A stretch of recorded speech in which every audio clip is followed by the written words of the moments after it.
অনেক দিন পর এরকম একটা মেঘ বৃষ্টি মিশ্রিত আকাশ দেখলাম। ঘুম থেকে উঠে এত সুন্দর একটা আকাশ দেখে মনটা এমনিই ভালো হয়ে গেছিলো। তো তাই জন্য আমার কাজের স্পিডটাও খুব বেড়ে গেছিলো। তো সানডে তো তোমাদের সাথে পুরো ব্লগটাই শেয়ার করি প্রত্যেক সানডে, আজকেও করবো। আর মেঘ দেখে আমার এত আনন্দ হয়েছিল, আমি একটু ডান্স করে নিলাম, তারপরে চা বসিয়ে দিলাম। আর তারপরে টুকটাক কিছু কাজ ছিল, চাটা বসিয়ে সেই কাজগুলো সারতে লাগলাম।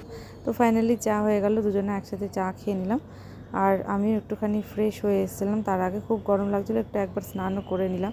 তারপরে এই যে আমাদের টিফিন সানডের আম ছাতু মুড়ি, তারপরে এই যে এত কিছু কাজ ছিল সেগুলো সব কিছু করে সেরে নিলাম। অনেক কাজ ছিল, সব ছিটানো ছিল। তো আমি দেখো মাস্ক পরে কাজ করছি, কারণ আমার প্রচণ্ড ডাস্ট অ্যালার্জি আছে তাই। তার এই যে আমি ডালটা ভেজে নিচ্ছিলাম, কারণ আজকে হবে খিচুড়ি। সবার বাড়িতে সানডেতে মাংস হয় সব কিছু, বাট আমরা সানডেতে লাইট খাবার খাই, কারণ সারা সপ্তাহে আমাদের টুকটাক খাওয়া দাওয়া হয়।